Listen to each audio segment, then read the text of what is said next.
Salve, salve, minha gente! Essa aula aqui destina-se a entender principalmente a via do Carrais e como que ela funciona, porque pelo visto nas nossas aulas de mofo ficou bem claro que essa talvez seja a via mais importante da gente chegar na prova sabendo. Então a via do Carrais, a gente tem que o Carrais pertence à família de proteínas Rais, e aí a gente vai ter o H-Rais, o N-Rais e o Carrais. O Carrais é uma rota de sinalização crítica para crescimento, proliferação e sobrevivência celular.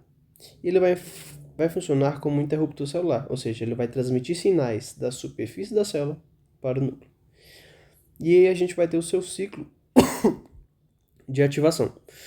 O Carrais é uma proteína que alterna entre dois estados conformacionais, o seu estado inativo e o seu estado ativo. No seu estado inativo, o Carrais vai estar associada a uma proteína a uma molécula chamada de GDP, guanosina de fosfato. E no seu estado Vixe Maria. E no seu estado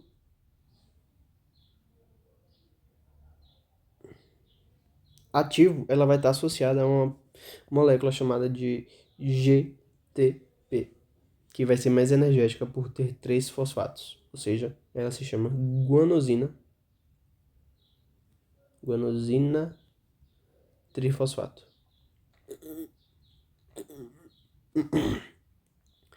E essa ativação, para a gente transformar difosfato em trifosfato, ela vai ocorrer quando o fator de crescimento se ligar a um receptor na membrana celular. Ou seja, esse fator de crescimento EGF, ele vai se conectar ao receptor na membrana celular e vai transformar o GDP em GTP. GTP. Com isso, a gente vai ativar proteínas que estão no citoplasma da célula, que vão trabalhar no núcleo da célula para realizar as vias do Carrais e provocar o crescimento e proliferação e sobrevivência da célula. E aí a gente entra na cascata de sinalização. Com o Carrais ativo, com o Carrais ligado ao GTP, a gente vai ativar proteínas no citoplasma da célula e disparar rotas principais de sinalização. Na via MAPK, a gente vai ter que o Carrais vai se transformar vai ativar o gene RAF, o gene MEC, até ativar o gene MAPK. Então, o gene MAPK vai migrar para o núcleo da célula e ativar fatores de transcrição que iniciam a mitose e o crescimento da célula. E aí a gente entra também na segunda via, que é a via Pi3K. Cara, quando eu tava lendo no livro de Robbins, eu achei essa via a coisa mais difícil de estudar no mundo, porque tem muitas siglas. Então eu só foquei no para que ela funciona. Eu coloquei aqui um resuminho do que é, mas, cara, foi completamente difícil entender isso.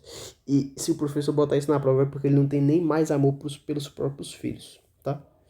Mas, explicando sobre a via P3K, a P3K vai passar pelo gene PIP3, PDK1A/AKT e no final no gene mTOR.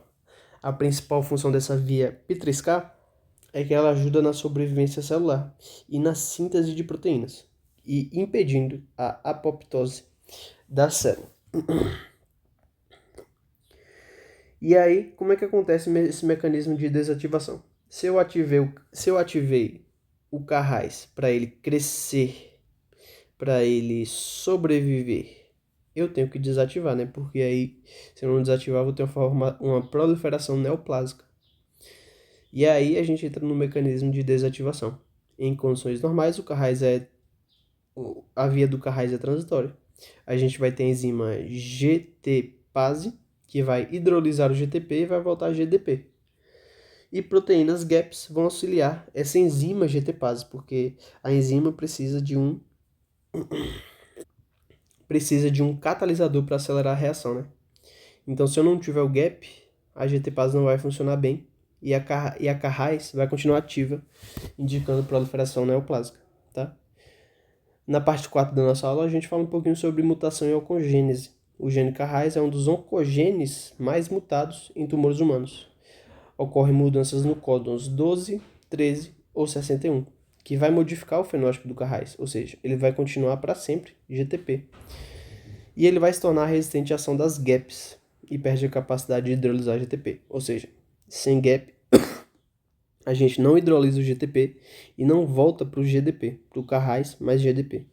E aí tem a proliferação neoplásica. Com isso, a via Carrais fica sempre ativada, enviando sinais contínuos de proliferação celular, que é a marca registrada do câncer. Então é isso, galera. O Carrais é basicamente isso.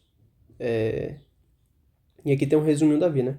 A gente vai ter um fator de crescimento mais o receptor, ou seja, o fator de crescimento, por exemplo, EGF, mais o receptor na membrana celular da célula.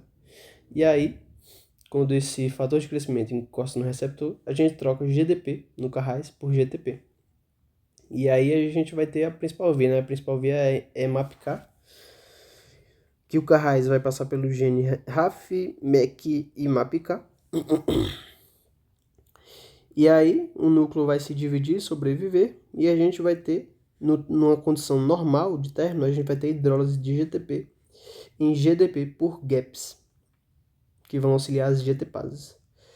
E aí a falha na mutação do gene, o Carrais não desliga, causando proliferação descontrolada, tá? Basicamente é isso, né? A gente tem que lembrar que um fator de crescimento encosta em um receptor, trocando GDP por GTP. E aí inicia-se o crescimento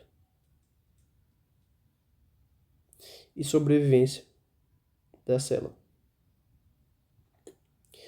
Quando o GTP não consegue voltar ao seu estado normal de GTP, porque a GTPase não atuou junto com a GAP, o catalisador GAP, aí a gente tem um problema, porque o Carrais com o GTP vai continuar sempre trabalhando e causando a proliferação neoplásica. Fechou?